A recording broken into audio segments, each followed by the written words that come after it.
नमस्कार प्यारे विद्यार्थियों।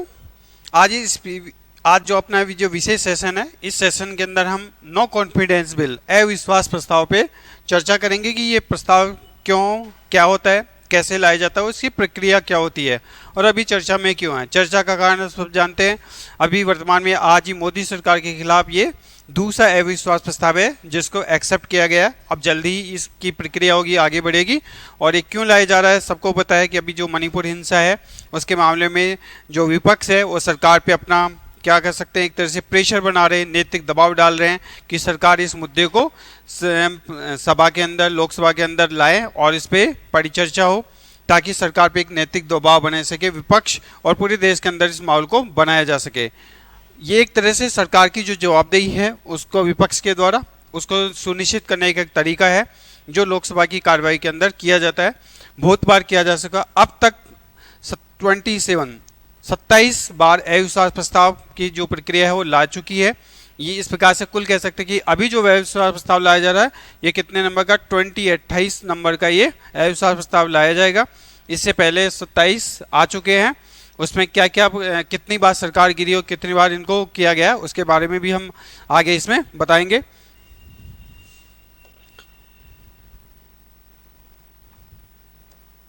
सबसे पहले अविश्वास प्रस्ताव अगर जब लाया जाता है तो उसमें 4 कारण मुख्य रूप से, एक लोकसभा में ही पारित किए जाने के लिए कारण बताने की जरूरत नहीं होती है अविश्वास प्रस्ताव जब लाया जाता है। जबकि इसके खिलाफ दूसरा जो निंदा प्रस्ताव होता है, निंदा प्रस्ताव के अंदर कारण बताना जरूरी होता है। और जब निंदा प्रस्ताव लाया जाता है किसी एक मंत्री समूह या पूरी मंत्रिपरिषद के खिलाफ लाया जा सकता है। लेकिन जो अविश्वास प्रस्ताव लाया जाता है सिर्फ लोकसभा में लाया जाएगा और सिर्फ पूरी मंत्रिपरिषद के खिलाफ लाया जाएगा।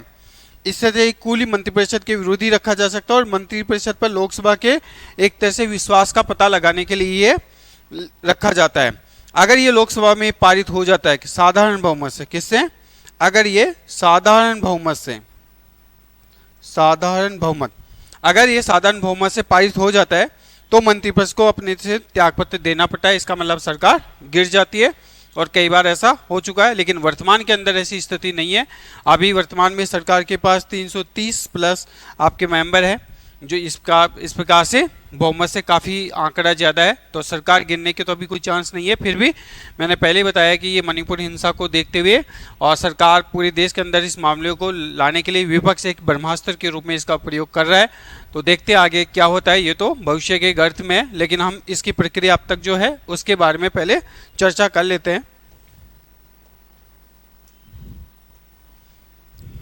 मैंने आपको पहले बताया कि अभी तक ये जो अविश्वास प्रस्ताव है 28 नंबर का है।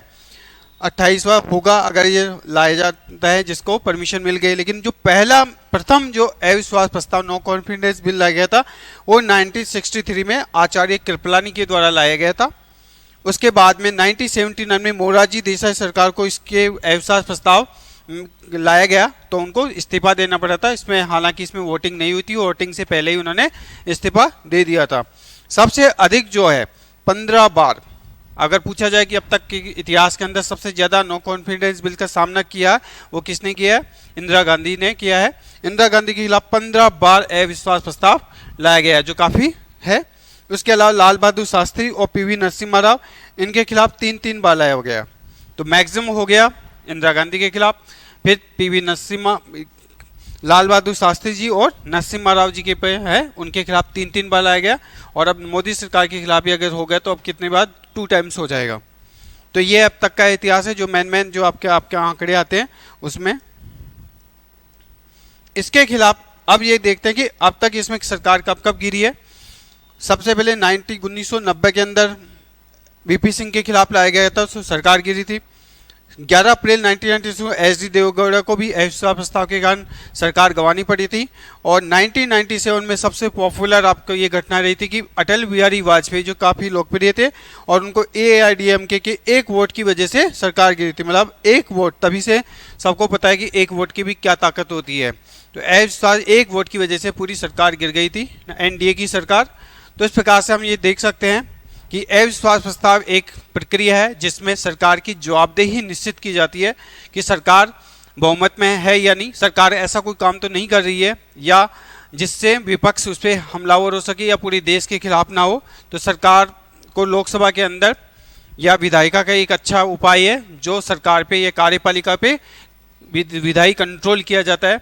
इस प्रकार से सांसद अगर सरकार कोई ऐसा काम करती है जो देश के खिलाफ हो या उनको पूरा जनमत है उसके साथ नहीं है, तो उसकी एक जांच करने का एक तरीका है। तो अभी अगर सरकार बहुमत में होती है तो इसके खिलाफ अगेंस्ट होगा तो सरकार नहीं गिरेगी, और अगर लगता है कि नहीं सरकार ये जो भी कोई कदम उठा रही है, कार्य कर रही है, उसके खिलाफ है, सरकार ने अपना लोकसभा के अंदर अपना बहुमत खो दिया है, तो उसके परीक्षण के लिए किया जाता है। अगर परीक्षण में पास सरकार सफल नहीं हो पाती तो फिर सरकार को क्या करना पड़ता है, इस्तीफा देना पड़ता है और नए सिरे से सरकार को दोबारा से सरकार का गठन होता है। तो इस प्रकार से अविश्वास प्रस्ताव की प्रक्रिया है। आगे भी हम ऐसे ही नए वीडियोस लेके आएंगे। इस वीडियो के अंदर आप इतना ही है। दूसरा कि गीतांजलि एकेडमी के अंदर मुख्यमंत्री अनुपूर्ति योजना के बैच चल रहे हैं। आप मुख्यमंत्री अनुपूर्ति योजना के इस बेनिफिट्स जो हैं उससे लाभ उठा सकते हैं, और आवेदन की प्रक्रिया 2023 के हैं वो भी अभी चल रही, 31 जुलाई लास्ट है। जल्दी से जल्दी सभी विद्यार्थी अनुपूर्ति योजना के अंदर IAS RS और PSI कोर्स के लिए आवेदन कर सकते हैं। कोई भी अगर प्रॉब्लम आती है तो हमारे जो हेल्पलाइन नंबर है 9001789123, इस नंबर पे अपनी जो भी समाधान है उससे पूछ सकते हैं। ओके, धन्यवाद।